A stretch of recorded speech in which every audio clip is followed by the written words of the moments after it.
Ah, quanto tempo eu não batia nos ateus, né? Vou fazer isso hoje. Bem-vindos a mais um vídeo. Considere antes ajudar o canal, se tornar membro e seguir-me nas redes sociais. Eu já gravei um vídeo, né, sobre a ética argumentativa que está na descrição, tá? Eu gosto do Hans Hermann Hoppe, mas ele é cringe nessa parte, né? No sentido de que ele não acredita em Deus, é agnóstico, né? E resolveu inventar uma ética sem Deus, né? E eu já vi católico defendendo essa loucura, né? Confiram lá. Mas vamos tratar sobre um assunto um tanto sério. Mas vamos lançar a seguinte pergunta: será possível uma ética sem Deus? Isso é o que devemos levar em conta. Será possível? Bem, quem nos responderá mais à frente será Santo Tomás de Aquino. Mas antes, vamos tratar dessa problemática, né? Uma ética sem Deus é algo que muitos ateus tentam, se debruçam sobre isso, tá? Ateus e agnósticos. Mas no fundo todo mundo é ateu aí, tá? E não me vem dizer que agnóstico é diferente de ateu. É todo mundo ateu em alguma medida. É porque todos pretendem viver como se Deus não existisse e pensar uma ética sem depender de um criador. Bem, existem 4 caminhos possíveis que eu vou mostrar aqui, mas todos falham. No entanto, apenas um é coerente, né? Vamos tratar da ética argumentativa, né? A ética da argumentação, de Hans Hermann Hoppe. E depois, sobre o que muitos chamam de a paisagem moral de Sam Harris. Ainda tem a ética legalista positiva de Hans Kelsen, que é um outro caminho. E por fim, né, o único coerente, que é o niilismo moral de Nietzsche, que eu já tratei também em um vídeo lendo uma passagem do Padre Leonel Franca. Eu vou deixar na descrição, tá? E apreciem lá. Mas aqui vou recapitular de alguma maneira, tá? Bem, o Hans Hermann Hoppe, ele propôs a ética argumentativa como uma base racionalista para a moralidade, tendo por referencial absoluto a propriedade privada, tá? Ela tem uma base dupla, que é a praxeologia de Ludwig von Mises e a ética argumentativa de Habermas e Appel. Resumidamente, segundo Hoppe, o ato de argumentar, tá, ou antes de emitir qualquer juízo, pressupõe a autopropriedade do interlocutor. E ele não poderia, assim, argumentar contra a própria autopropriedade, senão incorreria em uma contradição performática, né? Ou performativa, como quiser entender. E é uma, digamos assim, é uma base racionalista e a priorística, né? Ou seja, segue o método da dedução a priori da ação humana. Bem, segundo Hope, né, não há necessidade nenhuma chamando, digamos assim, a dualidade do ser e dever para fundamentar a ética, né? Segundo ele, os fatos da ação e do discurso revelam normativamente o dever ser. Então, aqui temos um problema, né, que é o seguinte: o fundamento ético do Hope talvez não seja nem a propriedade privada, mas a própria coerência lógica do argumento.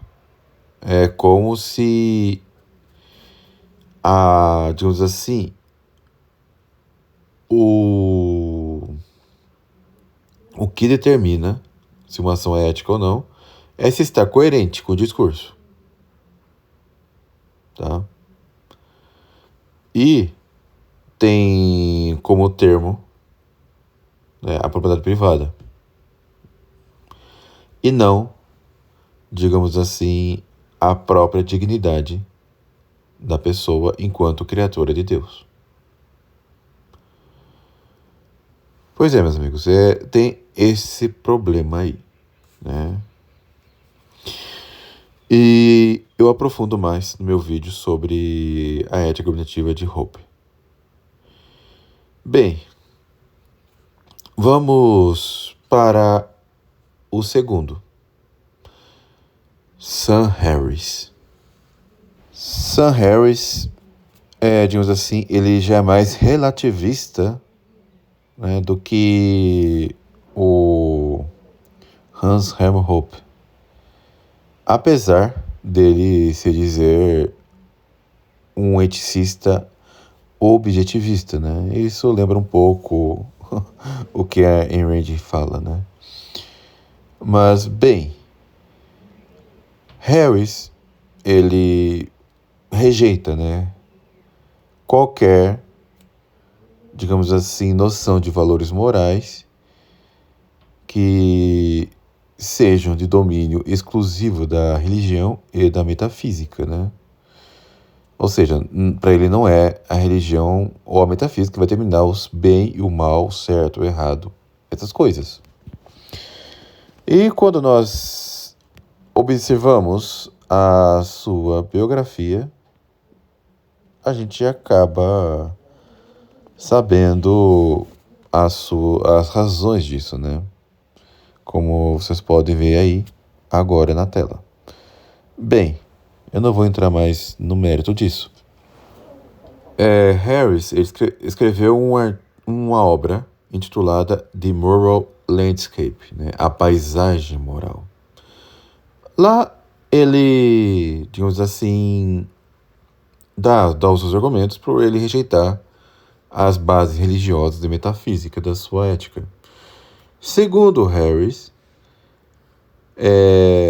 valores são, vejam só, um certo tipo de fato, né? E esses fatos são sobre bem-estar das criaturas conscientes. Criaturas. Ou seja, os estados de prazer, dor, sofrimento, possuem, segundo ele, um valor moral objetivo.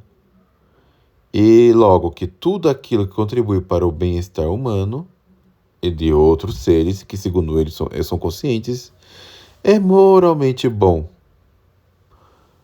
Ao passo do que causa sofrimento desnecessário é moralmente mal.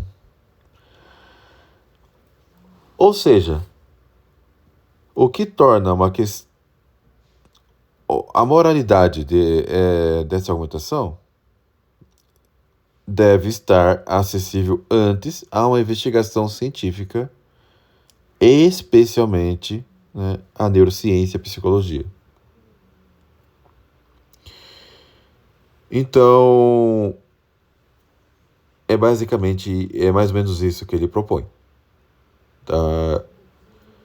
Agora fica a pergunta, né? Será que isso se sustenta na realidade? Por exemplo, será que Isso é aplicável ao que está no ventre da mãe? Ou será que é aplicável a quem está em estado vegetativo? E se a pessoa simplesmente sentir dor? Fica esses questionamentos, né? Pois, veja bem, podemos lançar a seguinte questão a ele. Se isso é verdade, então como saberemos que é justificável cometer atrocidades a partir, digamos assim, de um cálculo utilitário? E se o bem-estar de um depender do sofrimento de outro? Por exemplo, se eu for obrigado a sustentar minha mãe a camada para garantir o bem-estar dela, isso vai me causar sofrimento. Então eu teria ser obrigado a fazer isso. Eu seria obrigado a sustentar algum filho, se isso vai me causar sofrimento? Ou seja, Sam Harris, ele não vai saber responder de forma convincente essa pergunta, tá? E, bem, creio que resumimos suficientemente. Agora, vamos para o terceiro ponto. Eis o fundador da teoria pura do direito, o nosso queridíssimo Hans Kelsen, né, que ele até criou um termo titulado Grundnorm, né, a norma fundamental hipotética.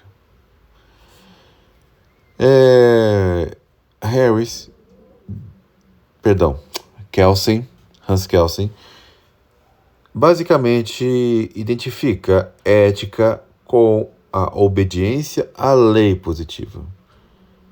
Ou seja, o bem e o mal são meramente jurídicos, que não existem por natureza, mas sim porque estão simplesmente na lei.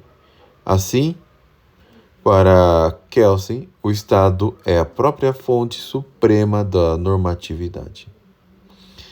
Então, significa o seguinte: o Estado pode permitir qualquer atrocidade, desde que esteja na lei, tá? Qualquer coisa pode ser permitida segundo a lei, e também o Estado pode arbitrariamente proibir qualquer coisa, desde que esteja na lei, e que essa lei esteja de acordo com outra anterior, e assim sucessivamente.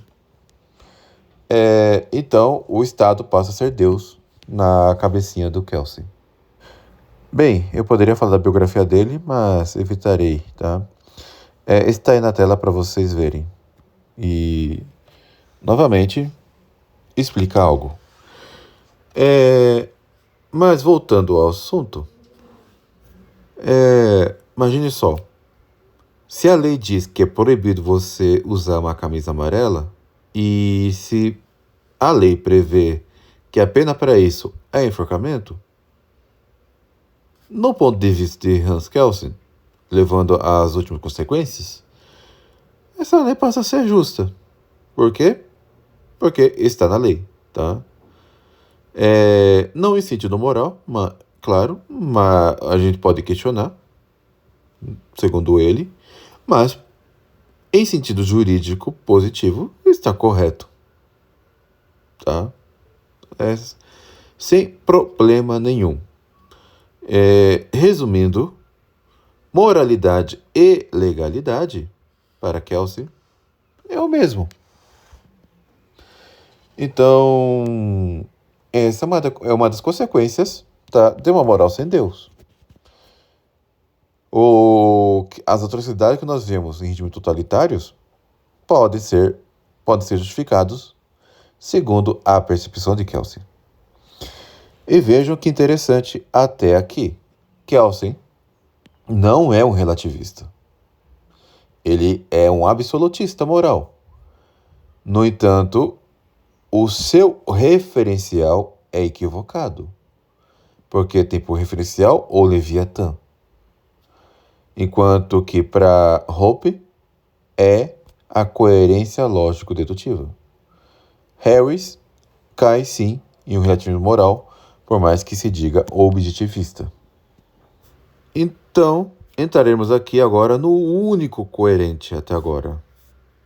Ninguém menos que o Friedrich Nietzsche. Nietzsche, ele sim foi um ateu coerente. Esse sim, digamos assim, está, digamos, de alguma maneira correto. Porque afinal, se não há Deus, não há absolutamente nenhuma moral a ser seguida. Se Harris se diz objetivista, mas se mostra relativista, se Hope e Kelsey são absolutistas, mas com um referencial equivocado, Nietzsche, ele realmente veste a camisa do ateísmo e declara a extinção da moral. É um nihilista moral total, tá? Fazendo uma analogia, se os três pensadores que eu citei antes construíram a sua casa sobre a areia, Nietzsche simplesmente implode essa casa, tá? Não vai nem ser sobre a rocha, nem ser sobre a areia, não terá casa nenhuma.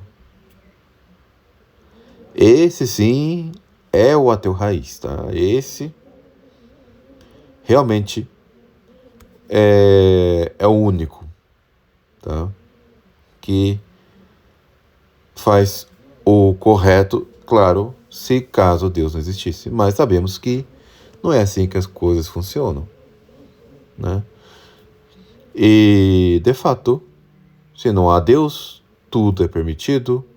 Então, o homem é o seu próprio referencial e ele tem como seu fim último a sua própria transvalorização, né?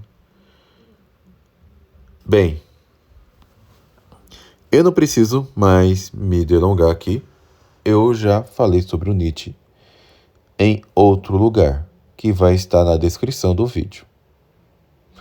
Mas vamos aqui tratar do ponto de vista correto sobre a moral. Vamos aqui apresentar a coisa correta como deve ser, tá? Para isso, eu vou usar ninguém menos que, claro, o maior de todos, Santo Tomás de Aquino. Ao invés de construir esse edifício sobre as nuvens ou sobre a areia, né? Santo Tomás de Aquino, ele simplesmente o faz sobre a rocha, sobre a existência de Deus, né? Ou ser de Deus, como já está demonstrado nesse canal em inúmeros vídeos e não vou aqui expor novamente. Então, Deus, ele é o governador deste mundo, não apenas o criador. Ele não é apenas o mantenedor das coisas na ordem do ser. Ele governa este mundo segundo a sua infalível e inerrante providência. Pois bem, o que é o bem? O bem é aquilo que todas as coisas apetecem, tá? Ponto. O que é o mal? O mal é a privação do bem devido, ou uma inversão na hierarquia do bem. Tá? Por exemplo, por que roubar é um mal?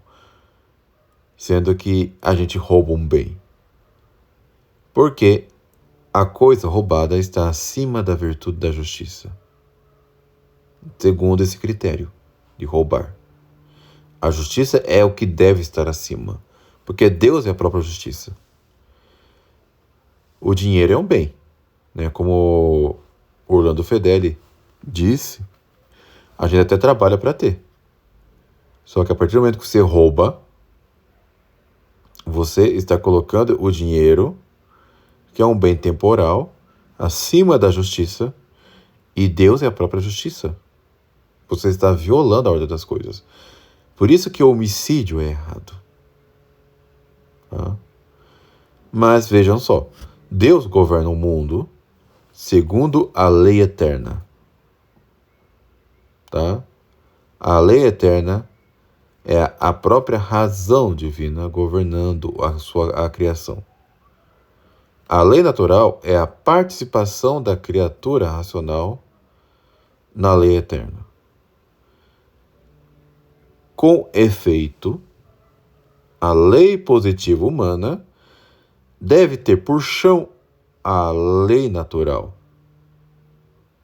Tá? E nós sempre devemos buscar a Deus. E a gente só consegue buscar a Deus andando no caminho da lei natural. E obedecendo às leis positivas humanas que são justas. Tá? Até porque obedecer a uma lei injusta é cometer um ato de injustiça. E uma lei injusta não é lei, ainda que possa ter força de lei, no sentido de prever punições, essas coisas. Aí que está o ponto. A partir do momento em que você nega a essência de Deus, tudo isso desmorona. Tá? Tudo isso desmorona. Então não vai adiantar você inventar essas palhaçadas de ética argumentativa, de paisagem moral, ou mesmo de colocar a lei positiva do Estado no lugar do fundamento ético verdadeiro que é o próprio Deus. Porque o que você acaba fazendo aí é criar ídolos, tá? Que vão ser colocados no lugar de Deus. No caso de Hope é o discurso. No caso de Kelsey é a lei positiva. No caso de Harris é o bem-estar. Sendo que o referencial absoluto único é Deus.